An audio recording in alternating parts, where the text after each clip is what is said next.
आता मी बसमध्ये आहे, माझ्याकडे वेळ नाही आहे, तरीसुद्धा व्हिडिओ टाकतोय. कारण एक गोष्ट लक्षात ठेव, फोकस आणि मेहनत पण रिझल्ट नाही आहेत. याचं कारण टॅलेंट नसतं, याचं कारण असतं डायरेक्शन, जे की तू चुकीचं डायरेक्शनने जातोस. तू रोज काम करतोय, तासन तास बसतोय, पण क्लॅरिटी नाही.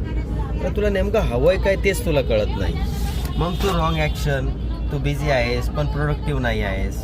आणि कन्सिस्टन्सी, 2 दिवस काम 3 दिवस ब्रेक असं करून कोणाचंच काही झालेलं नाही आहे. म्हणून सांगतो, सिच्युएशन काही असो, तू बसमध्ये असो, तू घरी असो, काम थांबवायचं नाही.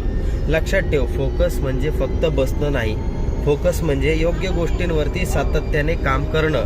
आणि परफेक्ट वेळ कोणाचीच येत नसते बाबा, परफेक्ट बनायचं असतं. कन्सिस्टन्सी ठेवणार असशील तर कमेंटमध्ये कन्सिस्टंटली. आणि व्हिडिओ आवडला असेल तर लाईक करायला विसरू नको, शेअर करायला विसरू नको, चॅनलला सबस्क्राईब कर. भेटूया पुढच्या व्हिडिओमध्ये.